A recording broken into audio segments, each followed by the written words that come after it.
It's your opportunity to get in that last-minute gift to yourself and get 2 free months of Skillshare, the online learning community with thousands of amazing classes covering dozens of creative and entrepreneurial skills over at Skillshare.com/TOB. That's the words Skillshare.com/TOB. Life presents the toughest challenges. Every day you are faced with decisions that test your ability to express who you really want to be in this world. We're told to keep saying affirmations and keep thinking positively, but what do you do when that stuff doesn't work? Welcome to the Overwhelmed Brain, where you'll learn to make decisions that are right for you so that you can create the life you want now.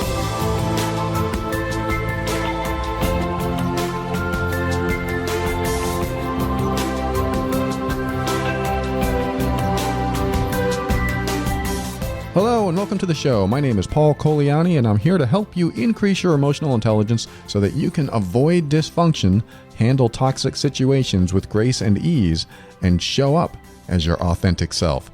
Everything I talk about on the show is my personal opinion and is meant for informational and educational purposes only. Always consult a medical or psychological professional before making any changes that could affect your physical or mental health. All right, we are in the last stretch before Christmas for those who celebrate. And I thought a good topic to bring up around this time of the holidays is a gift that you can give to yourself. And I want to tell you about that gift in the next segment, but it's something that I believe will be one of the greatest gifts. If you're not already doing it for yourself and to yourself, it will be one of the greatest gifts you can ever give to yourself.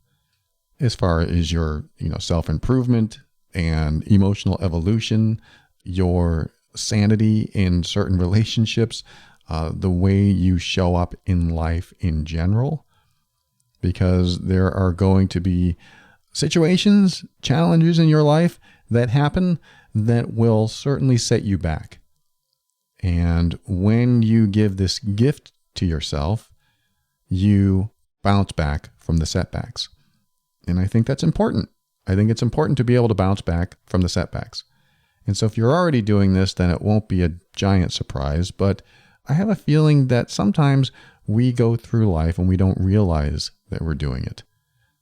And so I know I'm talking about it. I'm not mentioning what it is, but I'm going to share with you some snippets of an email that I got regarding the gift, regarding that gift that you can give to yourself. And then maybe you'll figure it out by the time we get to the next segment. So this is a person that wrote to me a while back, and then I responded, I think on the show. I think I created an episode in Love and Abuse, actually, my other podcast.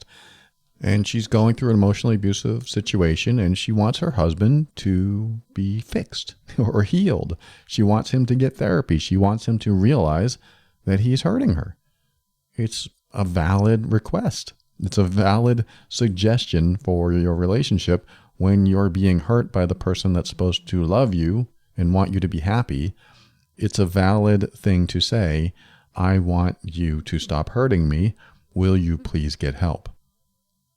Problem comes in is that when we tell somebody what we want them to do, the likelihood that they'll do it, especially when they don't seem to have empathy for you, is minimal. The likelihood is very slim that they will actually want to change, because most people that, well, I shouldn't say most, but a lot of people that hurt other people, they do so because it's how they're surviving and how they've learned to survive, to keep control in their life, to make their life more comfortable, believe it or not, to make their lives easier. Because if they don't have to address what's going on, the inner turmoil inside of them, then it's so much easier to point the finger at somebody else and say, you're causing me this turmoil, so I don't have a problem, you do.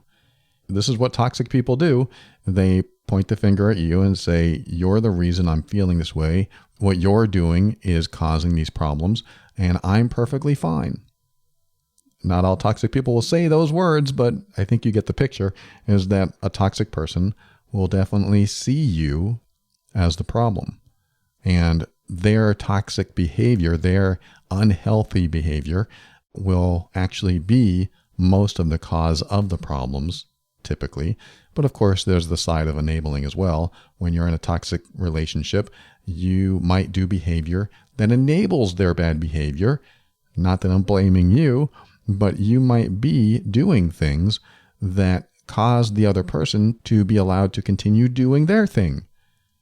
It's just like a codependent relationship when there is somebody that wants alcohol and the other person, no matter how upset they get, no matter how mad they get, it doesn't matter. They stick around and clean up after the person that might be breaking things, that might not be paying the bills. And what they end up doing is enabling all this behavior.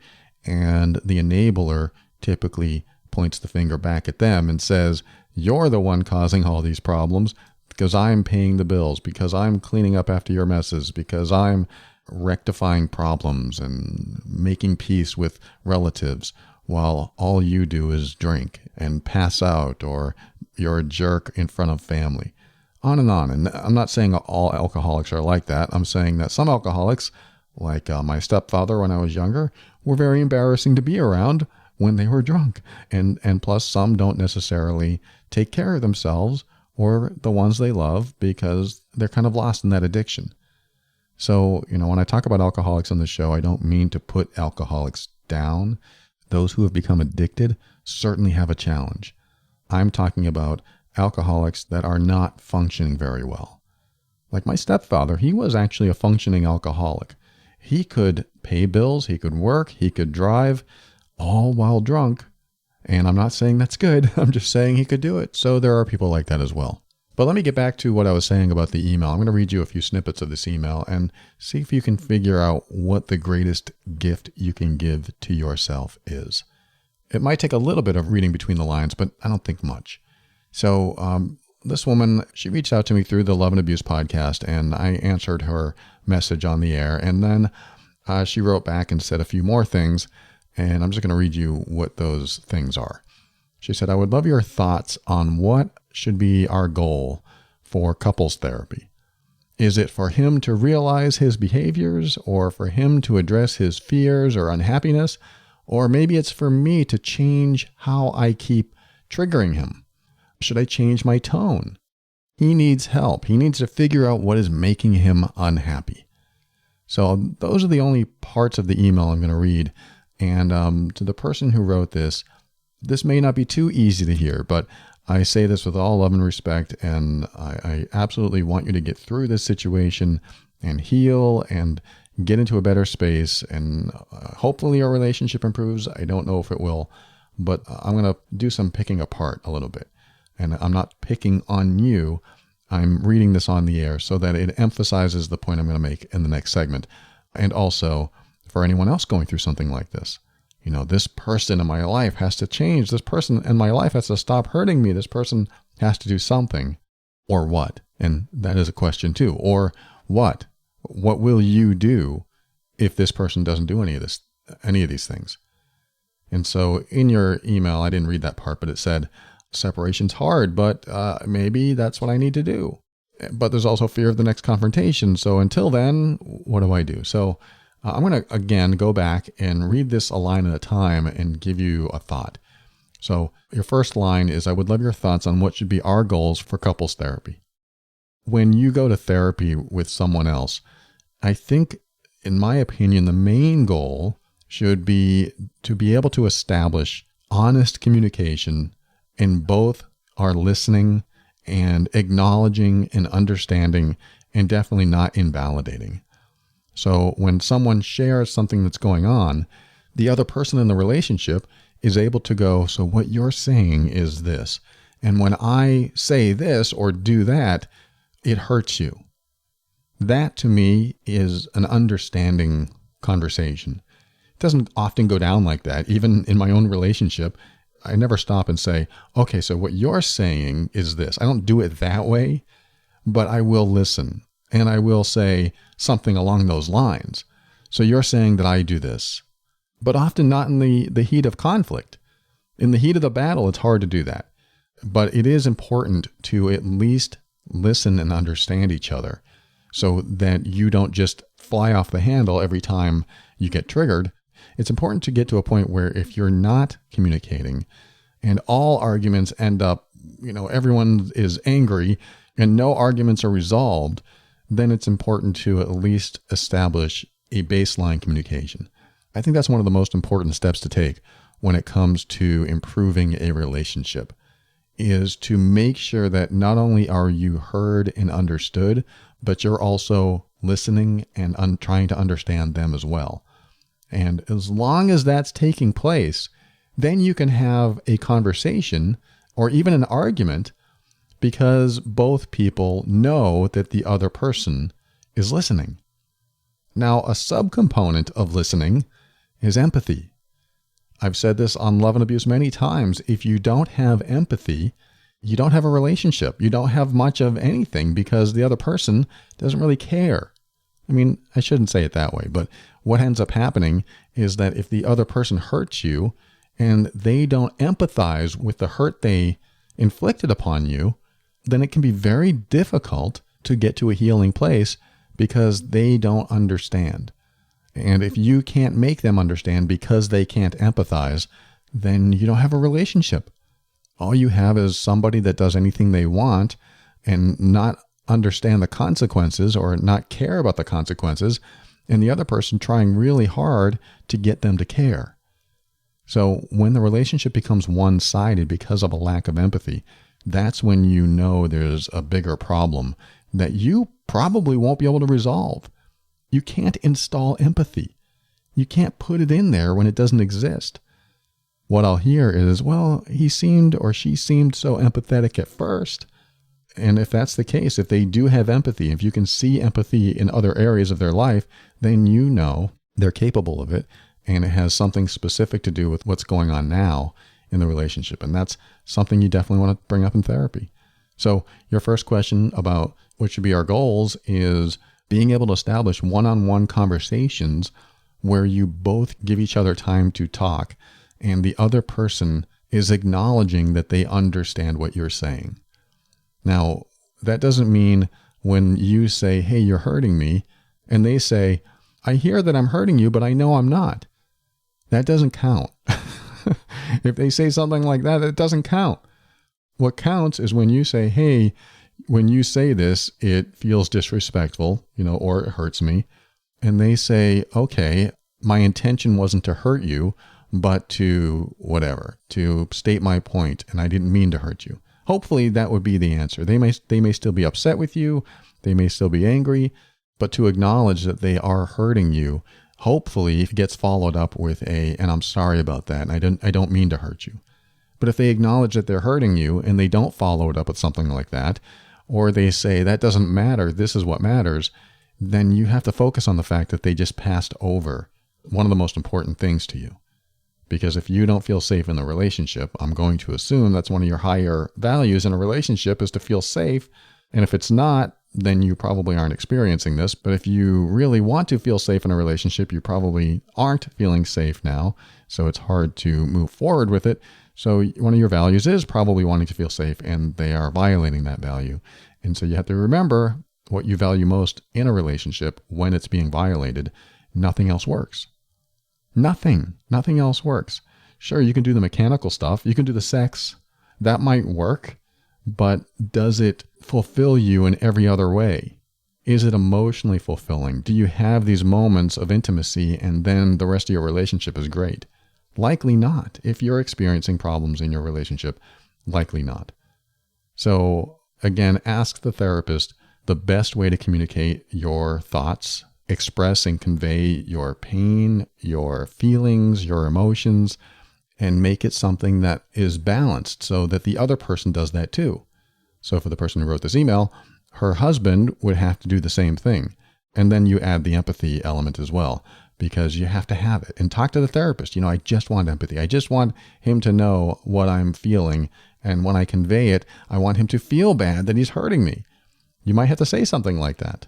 Let the therapist guide you there. I don't want to step over anyone's counseling or techniques.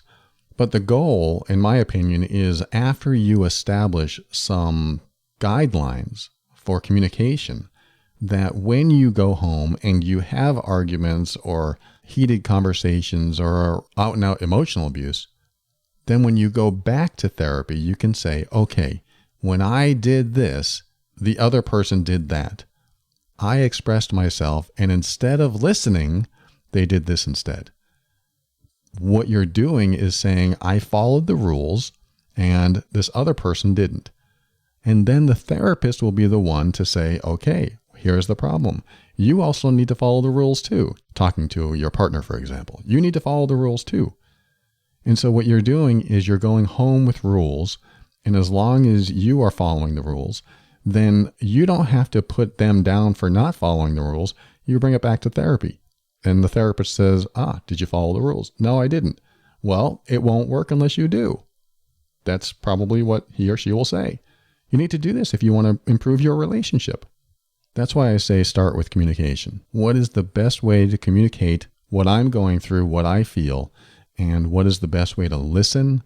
And once you establish that, then you'll have some rules, some guidelines, and then you can take them back to therapy and say what worked and what didn't.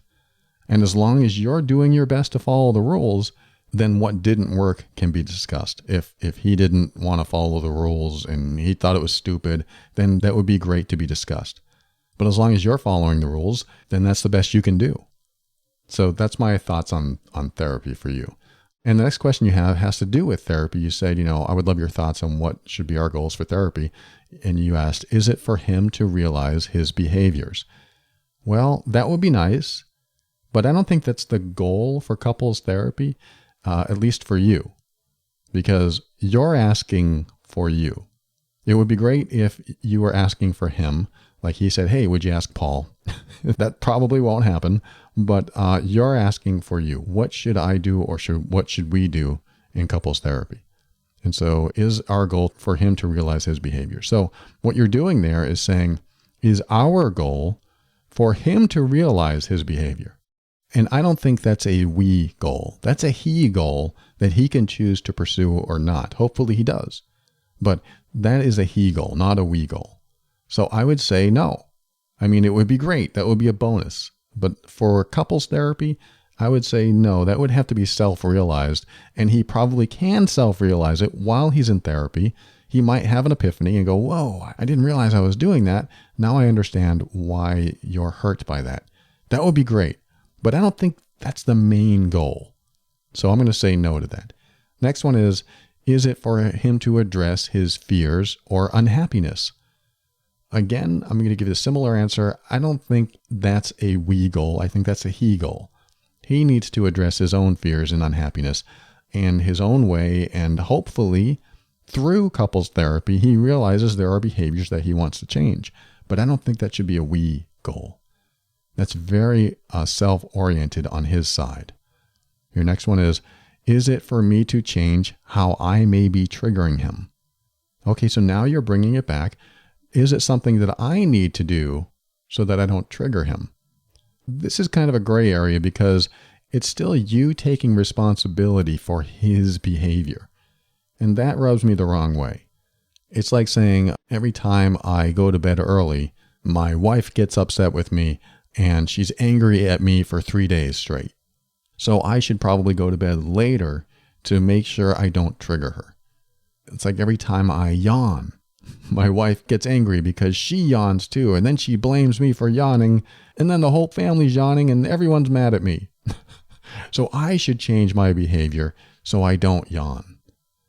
Now what I'm doing is setting you up to fail. I'm saying that when you do something that's normal to you, that shouldn't necessarily incite an aggressive response, then is it really your fault that you're getting an aggressive response? Now, I do believe that there is cause and effect. I do believe that you can be the stimulus for someone's trigger. But why should you take responsibility for their trigger? I could understand being sensitive to their triggers and knowing that, when I scratch my nails down the chalkboard, my partner gets really upset. Absolutely. You could probably tell yourself not to do that. You could probably say, that's probably not the nicest thing to do, so I won't do that anymore. But what about if it's normal behavior? What if you just wake up at 2 a.m. to go to the bathroom and they get upset at you? What if you sneeze while they're reading and they get upset at you? I need you to be really careful because as you adjust your behavior to suit someone else so that you don't trigger them all the time, what you end up doing is walking on eggshells. This is what it leads to. You end up walking on eggshells more and more and more until you're afraid to do anything around them because they're, in your eyes, so sensitive to everything you do. Now, this is a little different from an episode I did called the You're Too Sensitive game, because when someone is emotionally abusing you and they don't mind hurting you, they might say things like, "Oh, you're so sensitive. Why are you so sensitive? Everything I do, you just get mad about." Some people use that as a tactic to make you feel bad, to make you feel guilty. And when they do that, it keeps you in a submissive place. That's a different thing than what this email is talking about. What she's saying is, maybe I should change something about me so I don't trigger him. So in other words, in order for him to not be angry at you, you should change something that you're doing that probably is nothing that would cause anyone else anger. And so, that's subjective, of course. Any kind of behavior could cause someone to be angry. But from your email and from the interaction that we've had before with this person who wrote the email, it doesn't really matter what she does. She really can't do anything right in his eyes. So she's always under pressure to do the right thing. And what she's asking me here is, how else can I change to satisfy him, to make him happy? And there's a point where you just got to stop.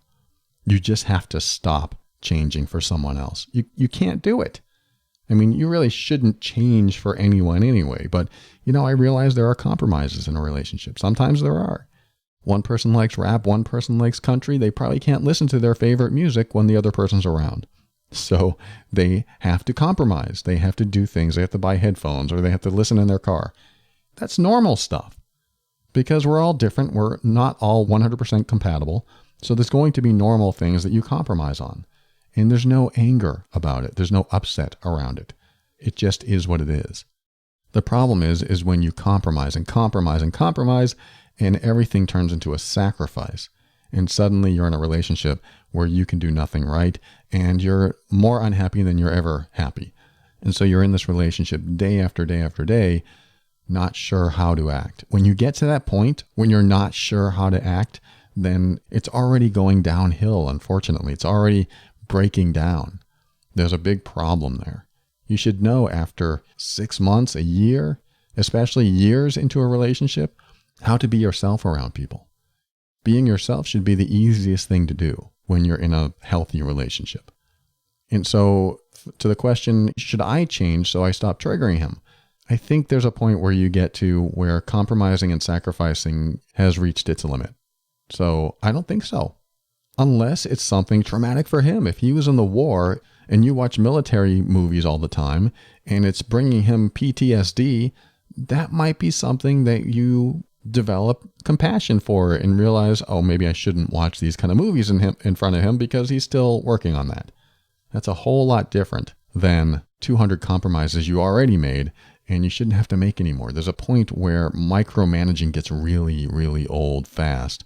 And you just won't be happy ever because you're under somebody else's watchful eye all the time. So there's my thought on that. The next thing you asked is, should I change my tone? So this is kind of one of those, what else should I do to change for him? Again, no, you don't want to continue changing for someone else. You can make compromises, but don't make sacrifices. Don't sacrifice your identity. Don't sacrifice who you are and show up as your true self. And if you can't do that, if you don't feel like you can show up as your true self, this is what we're going to talk about in the next segment. This is the gift you give yourself. So if you haven't figured out that gift that you give yourself yet, stick around. We'll be right back and we'll talk about it after this.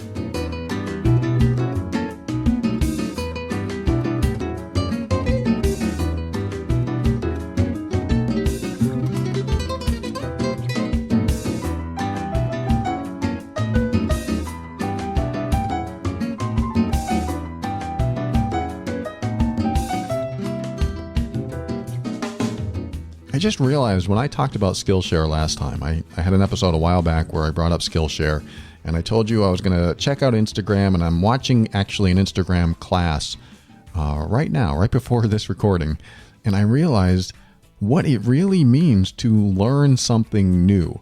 Now, it's nice to get a skill. It's nice to get experience. It's nice to figure something out. If you want to learn how to take better pictures, you want to do creative writing, design, productivity, there's so much to learn on Skillshare. But as I was watching it, I realized it's interesting how any one of us could sign up for Skillshare and watch any course in there at all and know more than one of your friends or family in the subject that you're learning about. Once you figure something out, you know more in that subject. And what that does is make you more valuable.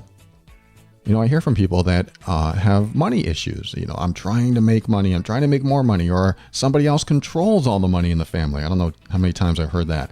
And I just realized that when you go to Skillshare.com/TOB, you can get 2 months for free. I mean, I didn't realize that part, but I realized that you can have 2 months to learn something new, know more about a subject matter than someone else, and then be the teacher of that subject matter to someone else if you wanted to. Or maybe it's just for your personal edification, but you can also take classes to learn more, to become an asset, to become someone's teacher, and quite frankly, charge for it if you wanted to because you know more.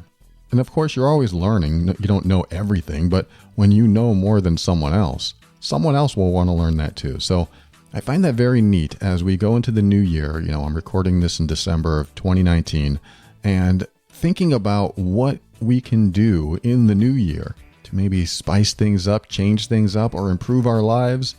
That could be one of them. Maybe learning a new skill or enhancing an existing skill changes your life. And I've heard this over and over again. I've heard people get into a career or an occupation and then they learn a new skill and they shift that career or occupation and their secondary income starts and becomes their primary income.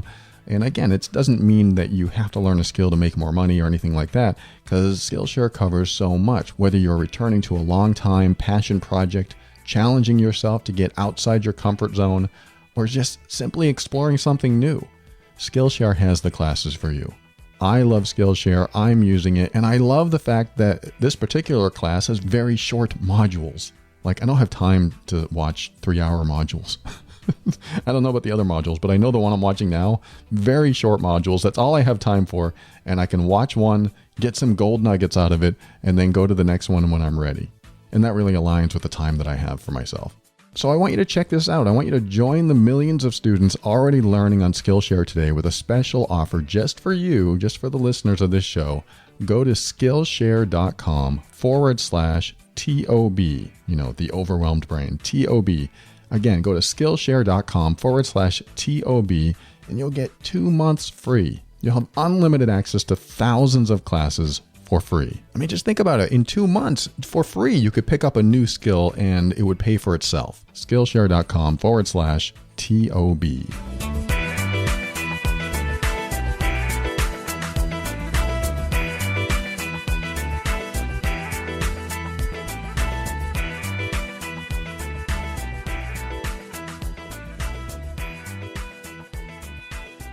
Welcome back. This is the moment I tell you the greatest gift you can give yourself, and I hope you already know it. I really do. I hope you already know this because it took me years to figure this out, and I didn't figure it out myself. I had to either read it somewhere or someone had to tell me, and if you don't know what this is or you haven't practiced it, it changes your life. And it really does, because it removes all the drama. It removes all the victimness. If you feel like a victim to the outside world and everything always happens to you, it removes a lot of stuff.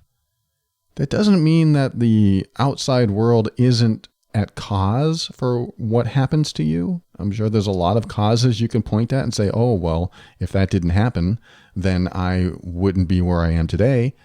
Absolutely. I agree with that. At the same time, this gift that you give yourself changes how you respond to what happens to you. And one of the greatest gifts that you can give yourself is this. Take responsibility for all the results in your life. All of them. In other words, instead of pointing the finger at anyone else as the cause of the problems in your life, point the finger at yourself. Now, This is a hard one to swallow, especially if you've been the victim of anything, a crime, abuse, anything like that. I totally get it. And I'm with you if you feel like I am never going to take responsibility for what he or she did to me. I get it. I'm with you. I mean, I would say that same thing. But the moment you say, I'm going to take responsibility for what I do from this point on, is when your life changes. Because you can either stay in the past and point the finger at that one person or those people or that company or that circumstance or that earthquake or whatever happened to you. And you can say, if that didn't happen, I wouldn't be where I am today. And if you do that, what you end up doing is you're stuck in the problem of the past instead of looking at what you can do today. And again, you might have a disability because of something that happened in the past. You might be upset or resentful about something that happened in the past because it completely changed your life and now you're in a worse place. And this is where the perception of what happened gives you an opportunity to change what happens. And when you can perceive an event that happened to you in the past as a stepping stone to something else in your life can change. And again, I know that's probably not easy, and maybe you think it's not possible. Somebody out there thinks this is not possible. There's no way I can forgive that person. There's no way I can get past that wrong decision I made. There's no way I can let go of the fact that I let go of that person. I get these emails all the time, and I hear the pain and the hurt and all the words of, I should have done this, I should have done that, I wish this had happened, I wish this never happened. And so many people find themselves ruminating and obsessing and wishing things were different, and they're not. And it's almost like there's no acceptance of the present so that you can move forward. There's only a regret of the past.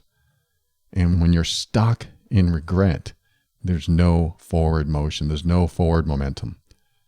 This is why I say that one of the greatest gifts you can give to yourself is to take responsibility for all your results in life. Now, I'm not talking about past results. I mean, we can look at it that way, but the past doesn't matter anymore. The past happened. Now you have what you have left, meaning whatever happened to you, it has left you as you are today. And now is the moment to take responsibility and say, from this point on, this is what I have to work with. This is what you have right now. Right now, this is what you have to work with. And it can only get better as long as you're committed to getting better. And what I mean by that is you might have to learn how to move on. And that can be a huge challenge for some people. You know, I spent most of my life blaming the other person for leaving me. Every relationship that I was in, the other person left me. So I spent a lot of time pointing the finger at them, telling myself there's something wrong with them.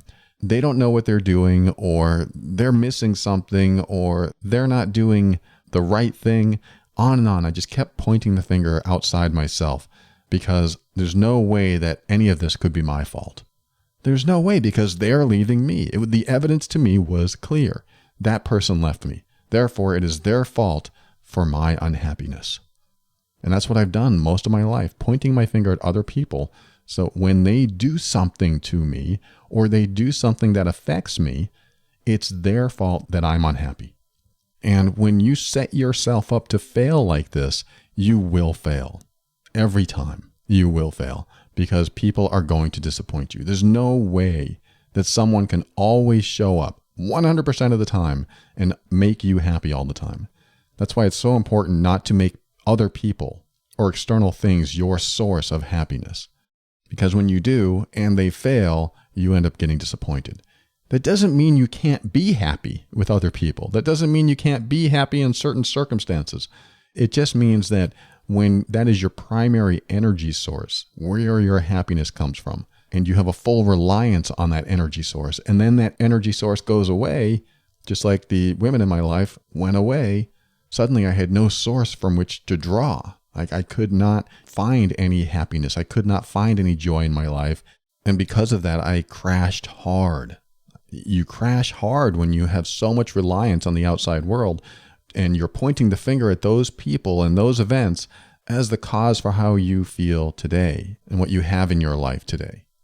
When you are so busy pointing the finger outside yourself, you're losing an opportunity to heal. You're losing an opportunity to make your life better, improve it, because you're still stuck there.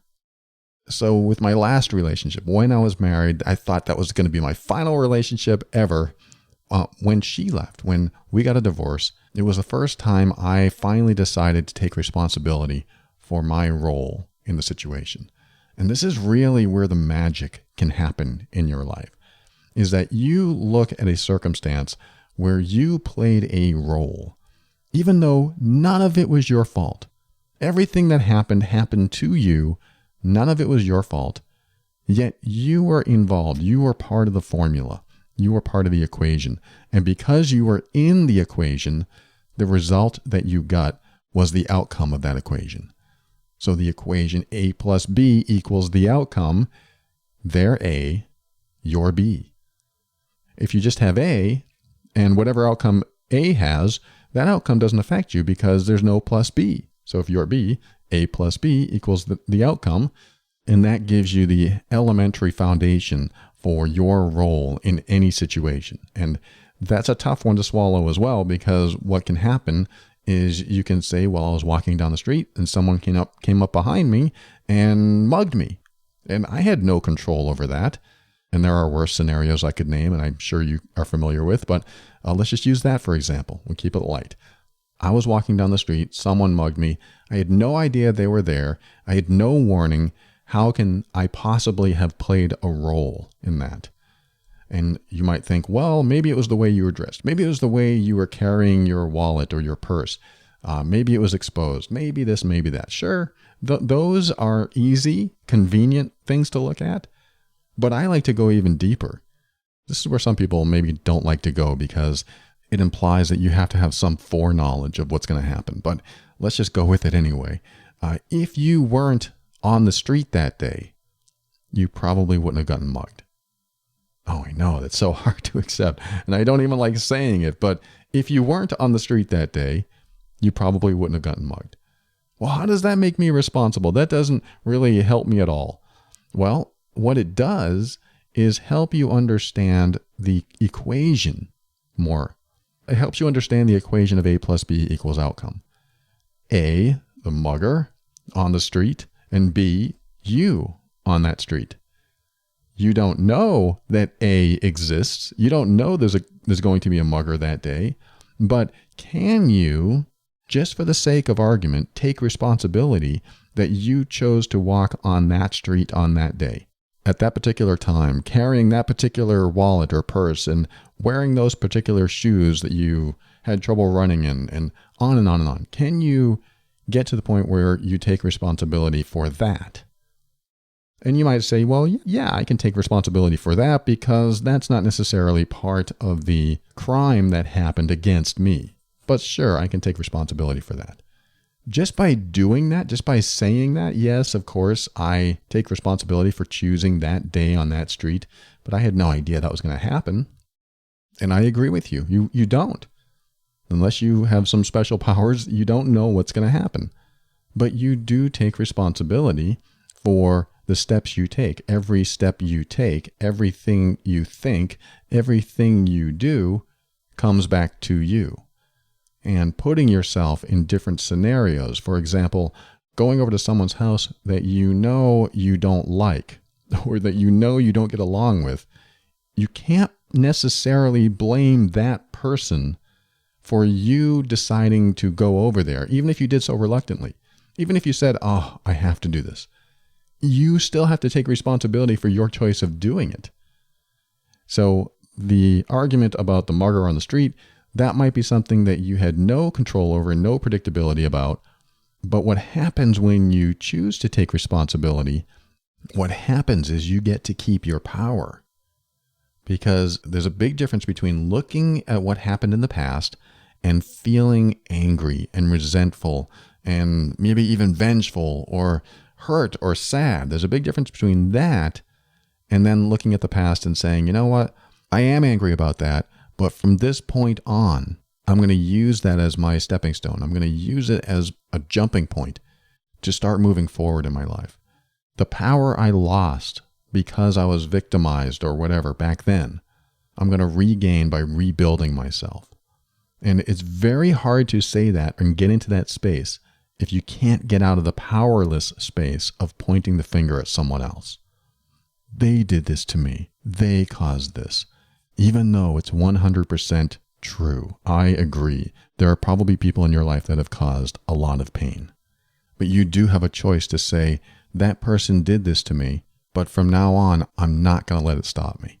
I'm not going to let it prevent me from doing the right thing for me. I'm not going to let it prevent me from building up my confidence, building up my self-worth, building up my self-esteem, and moving forward in a direction I know that benefits me. And on top of that, I'm going to gain so much power doing this that no one will ever be able to do that to me again. Ever. I like that concept. I like that thought process. And I heard this from one of my clients recently. She said, I will never, ever let that happen to me again. And I thought, wow, that's power. That's conviction. And I love that feeling. If you can get into that space, I will never let that happen to me again. That changes your life. This is what I'm talking about. This is the gift that you give to yourself, is having a conviction so strong that is the opposite of what you were once the victim of. You develop a conviction, you develop a declaration, and you live by a staunch philosophy of whatever the opposite is of what you experienced back then. What this does is it starts to change your mindset. It starts to change how you show up in life, because you're a different person when you're not ruminating. You're a different person when you're not regretting the past or resenting the past. I'm not telling you that you shouldn't be angry about the past. If there's something that angers you, absolutely, you can go with that and use that anger to propel you forward and do something great for yourself. I'm not saying that you shouldn't be sad about the past or that you shouldn't feel like a victim. Absolutely. If you were victimized, then you were victimized, and now you're a survivor and you're going to move forward with it. It does take a lot of work. I understand this too. Sometimes there's a lot of healing that needs to go on. And sometimes you are stuck on the forgiveness part. Like, I can't forgive that person. I can't do it. And I'm here to say, that's okay. That's okay. You don't have to forgive. I don't even believe that you have to forgive most of the time. I think forgiveness is one of those things that you do for yourself. I mean, I've talked about this in other shows, but you forgive yourself a break for how you showed up or what you did or didn't know or what you could or couldn't do. You just give yourself a break. I call it forgive yourself a break. And so to me, forgiveness isn't about letting someone get away with something. Forgiveness isn't about telling them that it's all forgotten and you're moving on. I don't think it necessarily should be about that. It can be for you. If it's that for you, that's fine. But to me, forgiveness is about giving myself a break and moving on. Yeah, I showed up in a certain way at a certain time and I screwed up and I made mistakes, or I did nothing wrong and everything that happened was their fault. Yet what I have to do is if I feel any guilt or shame about how I showed up, that's where forgiveness has the most impact. Because sometimes we'll be victimized when we're younger and we will feel some sort of guilt, like we had something to do with it, or we feel shame because we should have shown up differently. We should have said something. We should have told someone.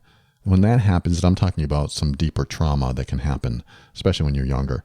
Sometimes we carry around guilt and shame, and that's why I like to focus on forgiveness as being something that you do for yourself. I forgive myself for how I showed up. How could I have known better? There's no way. There's no way you could have ever known better. Let me just give you a break right now. There's no way that whatever happened to you in the past, you could have known better. Because if you could have, you would have. So you couldn't have. Yeah, but I had other choices to make. Yeah, but you would have made that other choice if you had the resources to do so. If you had the knowledge, if you had the wherewithal or the foretelling. You didn't have any of that. So I'm giving you a break. You don't need my forgiveness. I'm just telling you, forgive yourself a break too. You don't need to carry this stuff around anymore. You didn't know what you didn't know, and you don't know what you don't know. You're going to make mistakes today and in the future. And then later on, you're going to go, oh, I should have done this and I should have done that. And it doesn't matter because you didn't and you wouldn't, because you're going to make the same decisions had you had the same experience and the same background and the same history leading up to that point. So give yourself a break. And this allows you to move on. Give yourself the greatest gift you can give yourself, or one of the greatest gifts, and take responsibility for all the results in your life. And remember, it's not about taking responsibility for what someone did to you or for being in the wrong place at the wrong time. Although if you do that, you're probably the Buddha on the mountain now. But if you can get to that, that's great. But my goal in my life, and I hope it's your goal as well, is to take responsibility for what happens next. I just love that thought. I'm going to take responsibility for what happens next, or what I do next, my next steps. I've heard from so many people saying, I can't do it because of what happened to me in the past. And then I look at what they're doing, and they spend most of their time telling me how bad their life is now because of something that happened in the past. And I'm not downplaying that. I'm not trying to minimize it or invalidate it. I absolutely hear you, and I sympathize. I absolutely do. But don't let that stop you. Don't let that stop you from improving yourself in some way or moving in a direction that is completely the opposite of what you were victim to in the past. You might have to push the pendulum. You might have to swing it to the other side manually, and it might take a lot of energy to do it. But you have to do it. You have to take responsibility for it. You take the steps today that change your tomorrow. Because you know that your life changes when you change it, or your life improves when you improve it. And relying on anyone else to do that for you, it can work and sometimes does work, but you end up waiting a really long time until they're ready. You can't always wait until someone else is ready. You can't, because you might be waiting 20 years. My mom waited over 40 years for my stepfather to be ready to get out of the relationship. And she wanted it to end 39 years previous. She wanted him to go away. She hated him from day 2. I think I'm exaggerating, but not by much. She hated that man. It'd be interesting if he was listening now, but this is not confidential information. He actually knows this. But she waited. She just waited for someone else to change so that her life would change. And when you do that, you end up waiting. I mean, that's what life becomes. And that's when you look at your past and say, I wish I had never done that. I wish things would change today. I wish he or she would change their mind or see that they're doing something wrong to me or hurting me. On and on. You just continue looking outside yourself, pointing the finger at the world that's against you instead of pointing the finger at yourself, asking yourself, what am I going to do next? What am I going to do about this? If I have a problem with how this person behaves, how am I going to change things? How am I going to do things differently? What am I going to do that changes my life? And the next thought is, but it's so scary. It's so hard to change. It's so hard to make a move in that direction that benefits me, that shows that I love myself. And my response to that is absolutely yes. It is. It is the leap of faith into a dark chasm where you think you're going to die. I mean, that's kind of a worst case scenario, but sometimes it feels that way. I have to make this decision for myself. That's like leaping into an endless dark chasm. I don't even know if I'm going to live. And when I walk up to those chasms and I look into the dark and I see that there's no end in sight, and then I look behind me and see the life I've lived, I have to weigh my options and ask myself, is this the life I want to continue living? Or do I want to jump into this chasm and see where it goes? It's not easy. It is absolutely a leap of faith most of the time. And sometimes you just take the leap. I mean, if you're experiencing a not so great life right now. I mean, if your life is great, then, certainly you don't have to take all these leaps of faith. But I'm just talking about if you're in a situation where you just feel like you can't get out of it and the past is always haunting you and you just can't get anywhere and you can't get away from these people and everything is so toxic and the world does this to me. If you have this philosophy, I think it might be time to just take a big leap and say, you know what? That's it. I'm done being the victim to the world. I'm going to lead my own life. I'm going to forge this new path and move in a direction that empowers me because I want my power back. I want you to have your power back. I hope this has been helpful to you. This is a bit more of a motivational episode than I normally do, usually on the practical side, but I think it's important to be motivated as we go into the new year and figure things out for ourselves and make sure that we're doing the right things for ourselves and make sure that we know that in order to change the formula, we have to change ourselves. And if we change ourselves or improve ourselves, work on ourselves, whatever we can do for ourselves, it changes our outcome. I appreciate you. Thanks for tuning in. We'll be right back. I'll say some goodbyes and my thank yous right after this.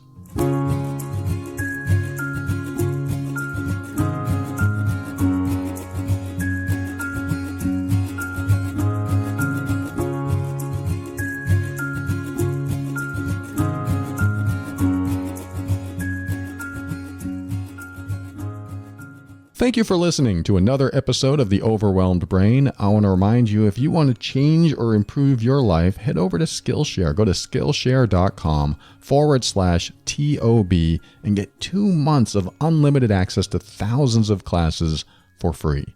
That's Skillshare.com/TOB.